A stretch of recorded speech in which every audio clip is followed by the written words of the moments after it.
Lalu apa yang membuat Prabowo tiba-tiba menyinggung soal hubungannya dengan mantan Presiden Joko Widodo di sebuah acara resmi? Dan apa pesan politis di balik bantahan Prabowo bahwa ia tidak dikendalikan Jokowi? Kita bahas bersama politisi Partai Golkar Nurdin Halid dan juga pengamat politik Ray Rangkuti. Selamat petang semuanya. Selamat petang, Assalamualaikum. Waalaikumsalam warahmatullahi wabarakatuh. Ini kita bicara isu yang sedang ramai dan juga secara timeline ya Bung Ray. 2 hari lalu Pak Prabowo bilang kalau WUS akan menjadi tanggung jawab dia, akan diambil alih lah sama pemerintah. Hari ini bilang kalau Pak Prabowo tidak dikendalikan sama Pak Jokowi. Kalau Anda dari kacamata politik melihat ada benang merahnya di antara kedua ini nggak? Ini kayaknya semacam respon terhadap isu yang berkembang akhir-akhir ini setelah beliau menyatakan akan mengambil alih tanggung jawab terhadap hutang WUS ya, yang disebut kalau beliau akan siap untuk membayarnya. Kalau kita lihat reaksi publik, orang mengaitkan bahwa kalimat atau pidato Pak Prabowo yang menyebut beliau akan mengambil alih hutang WUS itu sebagai tekanan dari mantan presiden yang sebelumnya kepada Pak Prabowo. Jadi mungkin pada pidato hari ini beliau menegaskan bahwa kebijakannya untuk mengambil alih hutang WUS itu bukan dalam konteks tekanan itu, tapi ya semata-mata murni sebagai pendapat beliau, hasil kajian beliau, lalu menetapkan bahwa beliau mengatakan mengambil alih tanggung jawab terkait dengan hutang WUS itu gitu. Jadi itu satu segi menepis berbagai ciutan publik lah ya terkait dengan dugaan adanya tekanan dari Pak Jokowi terhadap Pak Prabowo terkait dengan pelunasan hutang itu gitu. Tapi berarti kalau Pak Prabowo sampai belak-belakan mengklarifikasi, apakah bisa dibilang Pak Prabowo juga kayaknya mulai terganggu deh dengan kabar ia tertekan oleh Pak Jokowi? Persis. Artinya kan beliau tetap ingin memperlihatkan bahwa beliau betul-betul tidak dikendalikan oleh siapapun. Beliau tetap adalah sebagai satu-satunya dalam pengertian yang pejoratif ya, bahwa presiden gitu. Nah, jadi mungkin pada tingkat tertentu respon publik yang kelihatan agak mungkin di luar dugaan Pak Prabowo, itu yang membuat beliau sekarang menegaskan bahwa keputusan ini nggak ada kaitannya dengan tekan-menekan antara beliau dengan Pak Jokowi. Jadi ini semacam pernyataan bahwa beliau murni mengambil alih tugas tanggung jawab ya soal WUS itu gitu. Okay. Nah, karena boleh jadi memang reaksi publik yang kelihatan begitu tinggi yang mengaitkan soal hubungannya dengan Pak Jokowi selama ini sebagai cara Pak Prabowo ya istilahnya itu ya katakanlah untuk mengambil alih ya tanggung jawab terkait dengan makin tingginya perhatian publik terkait pengadaan WUS ini. Oke, nah kalau dari Pak Nurdin, ini kan sebenarnya bukan pertama kali Pak Prabowo di forum besar membahas soal hubungan dengan Pak Jokowi. Tapi kalau menurut Anda, apa kepentingan Pak Prabowo sampai harus mengklarifikasi itu di sebuah forum besar? Jadi saya kira apa yang disampaikan Pak Prabowo tidak lebih daripada sebuah respon positif ya terhadap isu-isu, namanya juga isu ya, isu yang berkembang yang menurut beliau dan menurut saya juga itu mungkin menurut Bunda juga itu tidak baik gitu ya. Artinya bukan budaya kita. Memang sekarang ini dalam proses demokrasi bangsa Indonesia itu sudah mulai tidak pada berlandaskan nilai. Mudah-mudahan tidak cenderung kebablasan. Padahal kita punya budaya Pancasila. Nah, kita mesti pahami bahwa seringkali Pak Prabowo sebagai presiden itu menyatakan bahwa kita harus menghargai pemimpin yang telah memimpin negeri ini. Apapun kekurangannya pasti banyak jasanya. Nah, jasanya itu kita kita harus kenal, kita harus hargai. Kemudian kekurangannya tugasnya Pak Prabowo untuk melanjutkan proses pembangunan mulai dari Presiden Soekarno, Pak Harto, Gus Dur, Ibu Mega, SBY, Pak Jokowi. Beliau mengatakan kita harus menghargai jasa para pemimpin yang lalu. Tapi memang sekarang ini ya itulah dampak negatif daripada proses demokrasi kita. Kita terkadang keterbukaan tanpa nilai, keterbukaan tidak berlandaskan hukum, apalagi meninggalkan jauh dari budaya Pancasila. Pak Prabowo adalah seorang Pancasilais yang paham betul tentang 3 butir nilai-nilai Pancasila. Saling menghormati, saling menghargai, saling mengerti, budaya ini yang harus kita pelihara. Itu yang dikatakan ini sangat berbahaya. Kalau sering memfitnah para pemimpin, menjelek-jelekan para pemimpin, itu terlepas dari kekurangannya jasanya pasti banyak. Persoalan Pak Prabowo mengatakan bahwa Gus tanggung jawab, ya memang harus tanggung jawab negara. Nah kalau bicara tanggung jawab negara, tanggung jawab presiden, itu pernyataan sebagai seorang pemimpin yang taat, yang patuh terhadap tugas dan tanggung jawabnya, apa yang menjadi tanggung jawabnya, apa yang menjadi kewajibannya, apa yang harus dilakukan demi kepentingan bangsa dan negara. Nah, tapi jangan Pak lupa, Nurdin, Gus itu misalnya, itu memang B2B, tapi B2B dengan siapa? BUMN. BUMN milik siapa? Milik negara. Ketika kita bicara negara, apakah penanggung jawabnya adalah presiden? Jadi itu pernyataan seorang pemimpin yang harus kita patuh, justru kita apresiasi, kita hargai. Kemudian kenapa soal dikaitkan dengan Pak Jokowi? Nah, kalau berarti waktu Pak Jokowi juga presiden, dikaitkan dengan Pak SBY dengan lain-lain. Tidak begitu cara kita memandang peralihan kepemimpinan dari 5 tahun ke 5 tahun dan seterusnya. Oke, tapi Pak Nurdin, kalau misalnya kita melihat dari konteks Pak Prabowo yang bilang kalau dia tidak dikendalikan oleh Pak Jokowi, Anda melihat ini sebagai bentuk Pak Prabowo mau menegaskan independensinya sebagai presiden?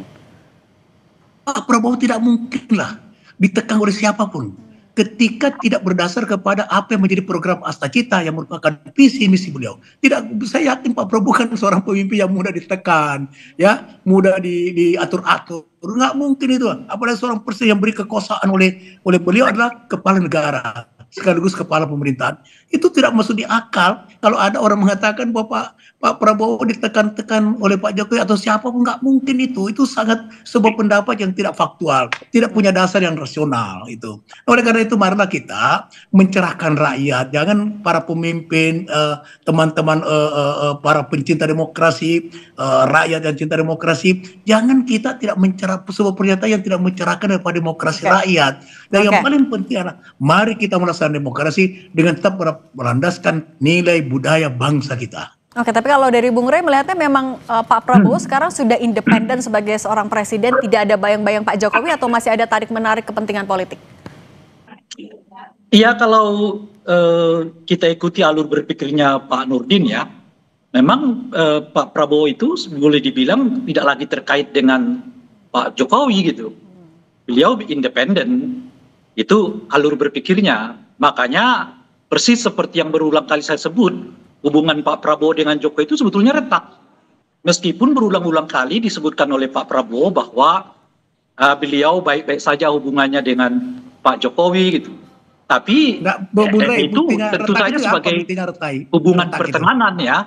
Sebab hubungan baik itu kan banyak ragam-ragamnya.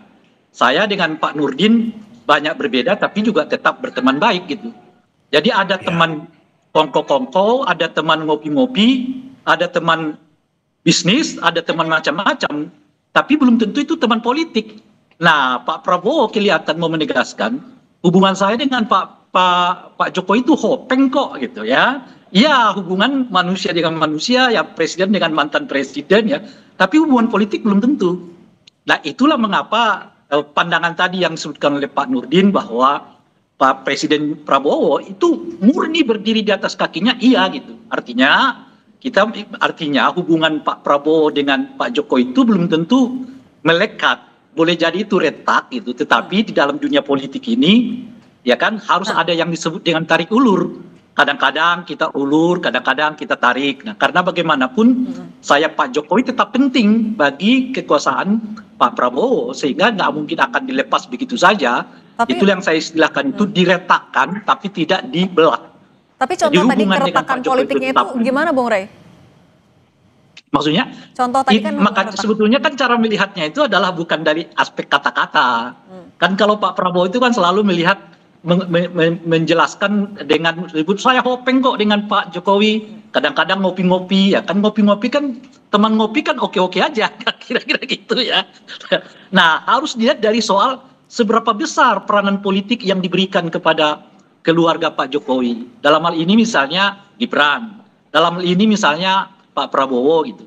Itu cara melihatnya. Nah, sejauh ini justru yang saya lihat adalah makin sempitnya peranan Gibran dan juga peranan Pak Jokowi dalam pemerintahan Pak Prabowo itu. Oke, tetapi kan keretakan itu tidak boleh diumbar kepada publik karena itu memperlihatkan apa namanya itu sesuatu yang berbeda dengan filosofinya Pak Prabowo sendiri Oke, yang tahan dulu, Bung Rey. yang menginginkan semua pemimpin itu kelihatan akur-akur saja, Oke. meskipun sebetulnya di dalamnya ya saling ini, saling itu, ya kan, Oke. sikat sana, sikat situ. Oke, kalau gitu kita tanya dulu ke Pak Nurdin. Pak Nurdin, itukah yang juga dilihat oleh Golkar di kabinet saat ini? Jadi kalau Bu Rey mengatakan sudah ada keretakan antara Pak Prabowo dengan Pak Jokowi, kemudian Mas Gibran semakin mengecil perannya, saya tidak melihat itu secara faktual dalam praktek ketatanegaraan, dalam melaksanakan program. Ya buktinya sidang kabinet Pak Gibran hadir, kemudian ikut juga melaksanakan penugasan untuk meresmikan beberapa proyek dan sebagainya. Jadi dia kan yang pembantu presiden. Jadi apa yang dilakukan oleh Wapres adalah apa yang ditugaskan oleh presiden. Ini kita tidak bisa pandang sebagai wah ini semakin mengecil perannya, kemudian ini tanda-tanda keretakan. Itu sangat jauh itu Bung Ray. Kemudian Golkar memandang bahwa di sekarang pemerintahan Pak Jokowi itu solid sekali, ya sudah sangat solid. Dan sering kita berjumpa dengan berdiskusi dengan Ketua Umum Pak Bahlil, baik sebagai Ketua Umum Golkar maupun Menteri SDM, sering menciptakan suasana baik suasana kebatinan maupun suasana faktual di sidang kabinet, kemudian sidang terbatas dan sebagainya. Itu sangat kompak, sangat dinamis itu.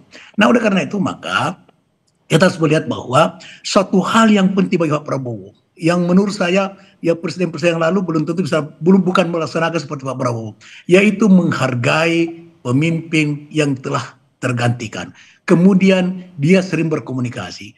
Kalau misalnya Pak Prabowo kan mengatakan juga bahwa saya tidak malu mengatakan Pak Jokowi guru politik saya, itu dikatakan Pak Prabowo. Kenapa? Karena banyak pertimbangan waktu beliau menjadi calon presiden, di mana telah 2 kali dikalahkan oleh Pak Jokowi. Kemudian waktu menjelang pemilihan presiden misalnya apa strategi kampanye dan sebagainya, sering berdiskusi, tukar informasi dengan seri informasi dengan Pak Jokowi, sehingga udah mengatakan saya itu hal yang biasa, hal yang wajar gitu. Tapi Pak Nurdin meyakini Pak Jokowi perannya hanya untuk memberikan masukan, tidak lebih dari itu. Lah, kan wajar saja dalam era demokrasi, komunikasi politik itu penting. Komunikasi para pemimpin yang telah digantikan itu sangat penting. Itu harus diberi contoh supaya ketika terjadi suatu persaingan, kemudian tidak menghadirkan dari perbedaan yang menjurus kepada pertentangan. Ya, dulu kan ada pendukung Pak Jokowi, ada pendukung Pak Prabowo, itu. Nah, pada saat selesai dulu kampanye, selesai pemilihan presiden, ini kan bagaimana terjadi benturan antara dua pendukung ini, itu ditunjukkan oleh Pak Prabowo sehingga dia masuk ke kabinetnya Pak Jokowi. Oke. Nah, setelah terjadi presiden, dia telah menghargai Pak Jokowi. Komunikasi politik dalam demokrasi penting, apalagi kita sekarang. Demokrasi kita sudah sangat liberal, sudah jauh meninggalkan nilai-nilai budaya bangsa Indonesia, sudah jauh meninggalkan apalagi demokrasi Pancasila. Itu sudah kita harus kembalikan itu. Maka Bung Rai, saya sering mengatakan, saya salah satu manusia Indonesia yang memahami Pancasila. Kita harus kembali kepada Undang-Undang 45 itu, sehingga demokrasi Pancasila putuskan. Bukan seperti sekarang, semua bablas sekarang ini. Kita sudah kebebasan berpendapat penting dalam sebuah demokrasi. Tapi kebebasan berpendapat bukan sebebas-bebasnya tanpa nilai dan tanpa landasan hukum gitu. Politik kebersamaan itu yang ditekankan Pak Prabowo juga mau ditunjukkan. Bung Ray Rangkuti dan Pak Nurdin Halid, terima kasih sudah berbagi bersama kami pandangan di Kompas Petang. Sehat selalu semuanya ya.